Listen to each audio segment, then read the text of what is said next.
This is the last day of 2018 as we remember Dick Castleton, Herbert Chandler, Alfred Reed and Thomas Stallwood, the final Banstead casualties of 1918.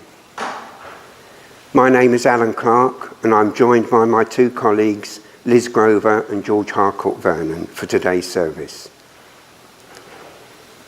It's quite astonishing that a spark of an idea a little over 4 years ago by Reverend Mandy, our curate in training at the time, would yield such an amazing response and commitment by so many. The Scouts, who have, without fail, for every casualty, raised the flag to half-mast at 7:30 a.m. and lowered it in the evening, whatever the weather. Our Remembrance service from its humble beginnings on the 26th of November 2014, which I took for the first Banstead casualty, Stephen Muggeridge. That started with just a small group attending, including Alan Parsons, the British Legion standard bearer, who has continued his support since then. I gave a brief history of the events leading to Stephen's death and told the bell. Since then, it has grown and developed over the 4 years, with James joining us and bringing his dedicated research and attendance, together with his detailed stories of these casualties, brought back for us to remember 100 years later. Finally culminating in this year's Remembrance weekend, with the poppy displays, the World War I exhibition, and Saturday's Banstead Remembers service, which were all events that we are all proud to have been part of, and a fitting tribute for those caught up in World War I. I'm sure I speak for all of us involved that it has been an honour and privilege to take part in these services, as we remembered those who made that ultimate sacrifice in World War I.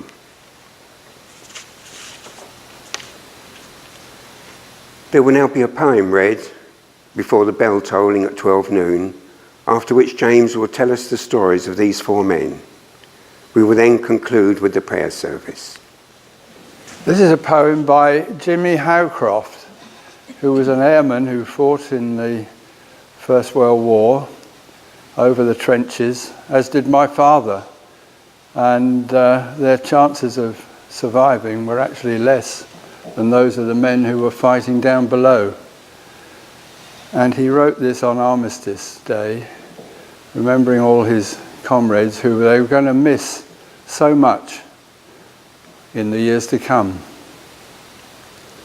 O ye who made the sacrifice that we, your kin, might live, who fought and did not count the price too high a one to give, O ye who gave your lives in love that Britain might be free, look down and counsel from above our long infirmity. Look down, stoop down, be with us yet, brave souls we could not spare. Let courage we can ne'er forget direct us everywhere. Well, thank you all for coming today. It's wonderful to see so many people here today to commemorate these four men. Today is the centenary of the death of Alfred Reed, a Burgh man. If you ever wanted an idea of how truly a global war, World War I, was, he was buried in Dar es Salaam, Tanzania. He's not quite the furthest far-flung grave. There's a Burgh man buried down in South Africa, 3,500 miles away from his home. We have men fight all over the world, in Canada, served in Canada, fought in Russia, and of course they died in their dozens in Flanders fields. As well as Alfred, we're commemorating today three men who died after this year had ended. You could be eligible for a Commonwealth War grave right up until 1921. And the other three men that we're going to commemorate today, Herbert Chandler and Dick Castleton and Thomas Stallwood, died between 1919 and 1921. We are very pleased to have family members for 3 of those men joining us here today. After the tolling, which will take place in a couple of minutes' time, we will be later laying a wreath, and also we will be gathering together with the family to have a little lunch with the church at the Open Door Cafe, just to mark the end of this series of commemorations that we've been doing for the last 4 years. We have a slightly special event today, something we don't normally do. We've asked the members of the congregation to submit the names of those of their own families that were lost or were scarred by the war for reading today. And Jane has very kindly volunteered to read their names before we have the tolling. We remember those of Banstead and Burgh Heath whom we have not commemorated previously. H.E. John Walker, the King's Royal Rifle Corps, death date not known, commemorated in Burgh Heath. Rifleman Rifleman John Nash, King's Royal Rifle Corps, born in Dyceland Road, lived in Epsom, joined the army aged 16, killed in action 10th of March 1915, aged 17.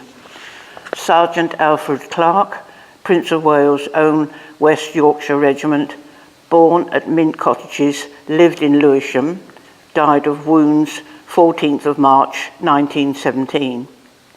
Private Frank Smith, Queen's Royal West Surrey Regiment, born in Pound Road, lived in Redhill, died of wounds 6th of May 1918. Gunner Thomas Thompson, Royal Garrison Artillery, born in Salisbury Road, lived in Esher, killed when a stray shell hit his billet 6th of June 1918. Private Henry Sanderson, Royal Fusiliers, City of London Regiment, born in Banstead, lived in Camberwell, died of wounds 9th of August 1918.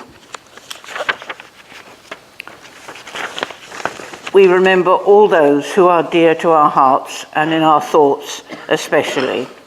Private James Moore, Royal West Kent Regiment, killed in action 15th of November 1914. Private John Butler, Queen's Royal West Surrey Regiment, died 25th of February 1915. Private John Brown, Middlesex Regiment, killed by a sniper 23rd of July 1915. Rifleman George Hammond, Rifle Brigade, killed in action 25th of September 1915. Private Charles Savage, Queen's Royal West Surrey Regiment, killed in action 25th of September 1915. Private Bernard Kennard, Royal Sussex Regiment, died of wounds 22nd of June 1916. Lieutenant Edmund Pickering, City of London Rifles, died of wounds 16th of September 1916, aged 20. Private John Scott, Bedfordshire Regiment, died of wounds 11th of April 1917, aged 39. Private Alfred Savage, 3rd Dragoon Guards, Prince of Wales' own, killed in action 11th of April 1917. Lance Corporal Percy Thompson, Hampshire Regiment, killed in action 16th of August 1917, aged 19. Private Edward Sandal, Royal Fusiliers, City of London Regiment, killed in action 1st of October 1917. Frederick Tross died of injuries at Barts Hospital in 1918. George Gray, gassed at Ypres, survived the war. Flight Sergeant George Plim, Royal Flying Corps, served and survived. Private Edward Jesson, Army Service Corps, served and survived. Joseph Fox, served and survived. Captain Howard Palmer, served and survived. Private Frederick Burgess, London Regiment Royal Fusiliers, killed 21st of December 1917, aged 20. Dennis Albert Gurney, Airman, died 24th of January 1945, aged 33. And I'd just like to finish with one of my favourite poems by John McCrae, In Flanders Field. I'll just read the first verse. In Flanders Field the poppies blow, between the crosses, row on row. that mark our place, and in the sky the larks still bravely singing fly, scarce heard, and the guns below. We're now going to toll the bell 100 times in honour of the 4 men that we're commemorating today. As I said, we have family present for 3 of those men. Of one of those men, Alfred Reed, whose centenary is today, we've been unable to track down his family. Paul Crouch, who is the great-grandson of Frederick Billing, who's one of Burgh Heath's men that we commemorated 2 years ago, recently got in touch with us. Sadly, he missed his great-grandfather's commemoration ceremony, but he's here today to toll for his great-grandfather and also for Alfred. So for those of you who are tolling the bell, if you could make your way now to the back of the church, please, where Liz will show you what to do. For everybody else, if we just give them a minute or two to get organised, and then if you're able to stand, please do so and face the bell. Thank you.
They shall grow not old, as we that are left grow old. Age shall not weary them, nor the years condemn. At the going down of the sun and in the morning, we will remember them. We will.